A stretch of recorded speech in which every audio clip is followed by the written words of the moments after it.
ಭೂಲೋಕದಲ್ಲಿ ಗಂಟು ಇಟ್ಟುಕೊಳ್ಳಬೇಡಿರಿ. ಭೂಲೋಕದಲ್ಲಿ ಗಂಟು ಇಟ್ಕೋಬೇಡ್ರಿ. ಇಲ್ಲಿ ಅಂತೂ ಅದು ನುಸಿ ಹಿಡಿದು ಕಿಲುಬು ಹತ್ತಿ ಕೆಟ್ಟು ಹೋಗುವುದು.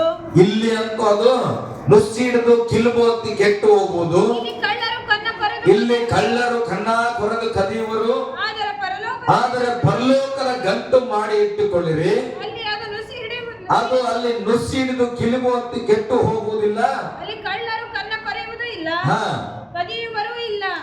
ನಿನ್ನ ಗಂಟು ಇದ್ದಲ್ಲಿಯೇ ನಿನ್ನ ಮನಸ್ಸು ಇರುವುದಷ್ಟೇ. ಹಲ್ಲೆಲೂಯಾ. ಗಟ್ಟಿಯಾಗಿ ಹಲ್ಲೆಲೂಯಾ. ನಮ್ಮ ಗಂಟೆಲ್ಲಿರ್ತದೆ ಅಲ್ಲಿ ನಮ್ಮ ಮನಸ್ಸು ಇರ್ತದಂತ. ನಾನು ಅದಕ್ಕೆ ಯಾವಾಗ ಹೇಳ್ತಾನೆ, ನಮ್ಗೆ ಏನ್ ಅನ್ಕೊಂಡ್ಬಿಡ್ತೇವೆ ಅದನ್ನ ಹೇಳಿ ನಾನು ಮುಗಿಸ್ತೇನೆ. ಚೆನ್ನಾಗಿ ಅರ್ಥ ಮಾಡ್ಕೊಡ್ರಿ.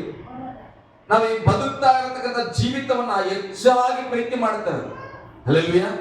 ನನಗೆ 30-35 ಆಗ್ತದೆ, ನಾನು ಬದುಕಿದ್ರೆ ಇನ್ನೊಂದು 30-40 ವರ್ಷ ಬದುಕ್ತೇನೆ, ಅಷ್ಟರೊಳಗೆ ನಾನು ಈ ಲೋಕದ ಸುಖವನ್ನು ಅನುಭವಿಸ್ಬೇಕು, ಈ ಲೋಕದಲ್ಲಿ ಮನೆ ಕಟ್ಟಬೇಕು, ಬಂಗ್ಲೆ ಕಟ್ಟಬೇಕು, ಕಾರ್ ತಗೊಳ್ಬೇಕು, ಮಕ್ಕಳು ನೋಡ್ಬೇಕು, ಮಕ್ಕಳು ಮದುವೆ ನೋಡ್ಬೇಕು, ಮೊಮ್ಮಕ್ಕಳು ನೋಡ್ಬೇಕು, ಇದೆಲ್ಲ ಆಸೆ ಅನೇಕ ಇರ್ತದ.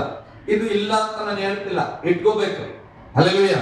ಆದ್ರೆ ಇದನ್ನೇ ನಾನು ಬಹಳ ದೊಡ್ಡದಾಗಿ ಅನ್ಕೊಂಡ್ಬಿಟ್ರೆ ನನ್ನ ಮನಸ್ಸು ಯಾವಾಗಲೂ ಇದನ್ನೇ ಚಿಂತಿಸ್ತಾ ಇರ್ತದೆ. ಯಾಕೆ? ನಮ್ಮ ಗಂಟೆ ಏನಾಗಿದೆ ಹೃದಯದಲ್ಲಿ ಅಂದ್ರೆ ಈ ಲೋಕದಲ್ಲಿರ್ತಕ್ಕಂಥ ಸುಖದ ಜೀವಿತ. ಆದ್ರೆ ಬೈಬಲ್ ಹೇಳ್ತದೆ ಈ ಲೋಕದ ಜೀವಿತ ಶಾಶ್ವತ ಅಲ್ಲ. ಹಲ್ಲೆಲೂಯಾ. ಈ ಲೋಕದ ಜೀವಿತ ಶಾಶ್ವತ ಅಲ್ಲ. ನಾವೆಲ್ಲರೂ ಒಂದು ದಿನ ಮರಣ ಹೊಂದಿ ಎರಡನೇ ಪುನರುತ್ಥಾನ ಆದಾಗ ಬರ್ತದಲ್ಲ, ಅದು ಆ ಜೀವಿತ ಶಾಶ್ವತ ಜೀವಿತ. ಹಲ್ಲೆಲೂಯಾ. ಅಂದ್ರೆ ಪರಲೋಕದ ಜೀವಿತ ಶಾಶ್ವತ ಜೀವಿತ. ನಮ್ಮ ಮನಸ್ಸನ್ನ ಅದು ಗಂಟು ಮಾಡ್ಕೋಬೇಕು. ಇದೇನ್ ಬಿಡಿದ ಭೂಮಿಯಲ್ಲಿ ಒಂದ್ 10 ವರ್ಷ ಇರ್ತೇನೆ, 50 ವರ್ಷ ಇರ್ತೇನೆ, ಆಮೇಲೆ ನಾನು ಹೋಗ್ತೇನೆ.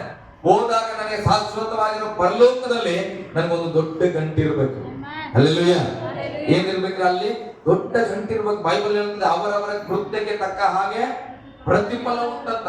ಇಲ್ಲಿ ಕೆಲಸ ಮಾಡಿದೆ, ಅವ ಸರಿಯಾಗಿ ಕೂಲಿ ಕೊಟ್ಟಿಲ್ಲ, ಹೋಗಲಕ್ ಬಿಡ. ಬಟ್ ದೇವ್ರ ಕೆಲಸ ಮಾಡಿಯಾ, ಸ್ತೋತ್ರ ಮಾಡಿಯಾ, ಮನೆ ಪ್ರಾರ್ಥನೆ ಮಾಡಿದ್ಯಾ, ನಿನ್ನಂತೆ ಒಬ್ಬನ್ ಪ್ರೀತಿ ಮಾಡಿದ್ಯಾ, ನಿಮ್ಮ ಅಕ್ಕ ಫೋನ್ ಹಚ್ಚಿಲ್ಲ 50 ಸಲ ಎತ್ತಿಲ್ಲ, ಮತ್ತೊಂದ್ಸಲ ಹಚ್ಚಿ ಅಕ್ಕ ಚೆನ್ನಾಗಿದೆ ಅಂತ ಕೇಳಿದೆ, ಅಲ್ಲಿ ಪ್ರತಿಫಲ. ಹಲ್ಲೆಲೂಯಾ. ಯಾಕೆ? ನಮ್ಗೆ ಏನೇನ್ ಮಾಡ್ಬೇಕು ಅನ್ಕೊಂಡಿವು ಅದನ್ನ ನಾವು ಮಾಡ್ಬೇಕು. ಹಲ್ಲೆಲೂಯಾ. ಅದಕ್ಕೆ ಬೈಬಲ್ ಹೇಳ್ತಾ ನಮ್ಮ ಗಂಟೆ ಎಲ್ಲಿದೆ? ಪರಲೋಕದಲ್ಲಿದೆ ಅನ್ಬೇಕು. ಹೇಳ್ರಿ, ನಮ್ ಗಂಟೆ ಎಲ್ಲಿದೆ? ಪರಲೋಕದಲ್ಲಿದೆ. ಹಲ್ಲೆಲೂಯಾ. ಈಗ ನಾನು ಹೇಳ್ತಾನೆ, ಮರಣದ ಬಗ್ಗೆ ಭಯ ಪಡಬಾರ್ದು. ಒಬ್ಬ ಈಗ ಸರ್ಕಸ್ನವ್ರು ಹಗ್ಗದ ಮೇಲೆ ನಡೀತಾರೆ ನೋಡಿದ್ರೆ, ಹಗ್ಗದ ಮೇಲೆ ನಡ್ಕೊಂಡು ಹೋಗ್ತಾ ಇರ್ತಾರೆ. ನಮ್ಗೆ ಹಗ್ಗದ ಮೇಲೆ ನಡೆಯೋದ್ರೆ ಏನಾಗ್ತದೆ? ಭಯ ಆಗ್ತದೆ. ಯಾಕೆ ಹೇಳ್ರಿ? ಅದು ನಾವು ನಡೆದೇ ಇಲ್ಲ. ಒಂದ್ಸಲ ಬಿದ್ರೆ ಏನಾಗ್ತೀವಿ ಅಂತ ನಮ್ಮ ಮನಸ್ಸು ಸತ್ತು ಹೋಗ್ಬಿಡ್ತೀವಿ ಅಂತ. ಆ ಹಗ್ಗದ ಮೇಲೆ ನಡೆಯೋ ಸರ್ಕಸ್ನವ ಏನ್ ಭಯ ಪಡ್ತಾನ? ಆತ ಅಲ್ಲಿ ಹೋಗಿ ನಡೀತಾನೆ. ಅವ್ನಿಗೆ ಏನ್ ಗೊತ್ತು? ನಾನ್ ಬೀಳಲ್ಲ, ಹಲ್ಲೆಲೂಯಾ, ನಾನು ಇದನ್ನ ಬ್ಯಾಲೆನ್ಸ್ ಮಾಡ್ತೇನೆ. ಹಾಗೆ ನಮ್ಗೆ ಮರಣದ ಬಗ್ಗೆ ಕೆಲವು ಸಾರಿ ಭಯ ಉಂಟಾಗ ನಾನು ಹೇಳ್ತೇನೆ, ಮರಣನ ಅಲ್ಲಿ ನಾವು ಜಯಿಸಿವಿ. ಹಗ್ಗದಲ್ಲಿ ನಡ್ಕೊಂಡು ಹೋಗಿರೋ ವ್ಯಕ್ತಿ ಚೆನ್ನಾಗಿ ಕಲ್ತಿರೋವ ಹಗ್ಗದ ಮೇಲೆ ನಡೆಯಪ್ಪ ಅಂದ್ರೆ ಭಯ ಪಡ್ತಾನ? ಹಗ್ಗ ನೋಡಿದ್ರೆ ಆರಾಮಾಗಿ ನಡೀತಾನೆ. ನಾವು ಕ್ರಿಸ್ತನೊಂದಿಗೆ ನಾವು ಸತ್ತೀವಿ. ಹಲ್ಲೆಲೂಯಾ.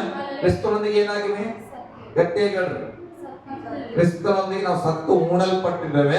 ದೇವರು ನಮ್ಮನ್ನ ಎಬ್ಬಿಸ್ತಾನೆ. ಅಂದ್ರೆ ನಾವೀಗ ಮರಣವನ್ನ ಏನ್ ಮಾಡಿವಿ? ಜಯಿಸಿವಿ ಯೇಸು ಸ್ವಾಮಿ ಸಂಗಡ. ಈಗ ಮತ್ತೆ ಮರಣ ಒಂದು ಹಗ್ಗ ಇದ್ದಂಗ, ಹಗ್ಗದ ಮೇಲೆ ಮತ್ತೆ ನಡೆಯುವಾಗ ಅಂಜುತ್ತೇವ?